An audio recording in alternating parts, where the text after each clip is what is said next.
శ్రీ గురుభ్యో నమ. గణకరంజని దుర్గణిత పాఠాలు. దుర్గణితం అని చెప్పి ముందు చెప్పినట్లుగా అంత పూర్వగణితం చెప్తున్నారు ఇంద్రగంటి గారు. అంటే దేశాంతర సంస్కారం నుంచి మనకు దృక్కు వస్తుంది. పూర్వధ్రువ సంస్కారం, త్రిగుణాబ్ద సంస్కారం వరకు అలాగే వస్తూ ఉంటుంది, గమనించగలరు. స్వస్తిశ్రీ పరాభవనామ సంవత్సర చైత్రశుద్ధ పాడ్యమి నాటికి అహర్గణము ముందు పాఠంలో 2,11,470 అని చెప్పాం. దానిని 1, 2 ప్రతులుగా పెట్టుకోవాలి. రెండవ ప్రతిని 13చే గుణింపు చేసుకొనగా 27 లక్షల. రెండవ ప్రతిని 13చే గుణింపు చేసుకొనగా 27,49,110 వస్తుంది. దానిని 903చే భాగింపు చేసుకొనగా లబ్ధం 3,044 వస్తాయి. దానిని భాగాలుగా రాసి పెట్టుకోవాలి. శేషము ఇంటూ 60, 378 మిగిలింది. ఇంటూ 60 చేసుకొనగా 22,680 వచ్చింది. దానిని మళ్ళీ 903చే భాగింపు చేయగా లబ్ధం 25 వచ్చింది. అవి లిక్కలుగా రాసి పెట్టుకోవాలి. శేషం 5 ఉండి ఇంటూ 60 చేసుకొనగా 6,300 వస్తుంది.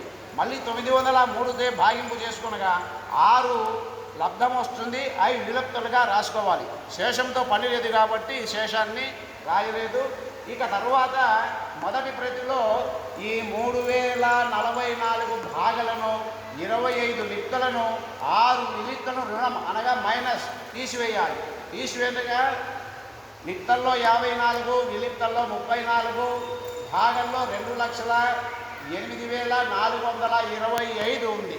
దీనిని 30, ఎందుకంటే 30 భాగాలు కాబట్టి భాగాలతో 30తో భాగింపు చేసుకొనగా లబ్ధము 6,947 వచ్చింది.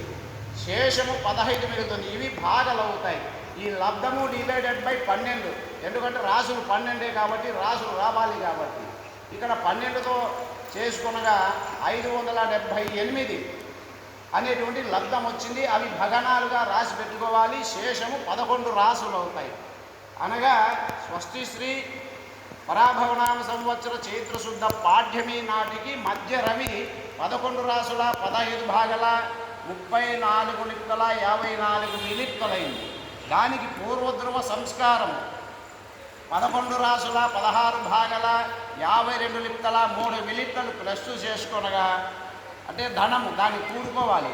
అప్పటికి మధ్య రవి రాసుల్లో 11, భాగంలో 3, లిప్తల్లో 26, విలిప్తల్లో 57. అనగా స్వస్తిశ్రీ పరాభవనామ సంవత్సర చైత్రశుద్ధ పాడ్యమి గురువారము అనగా 19వ తేదీ మార్చి నెల 2026కు పూర్వధ్రువ సంస్కార రవి భాగాలు 11, రాసులు 11, భాగాలు 3, లిప్తలు 26, విలిప్తలు 57.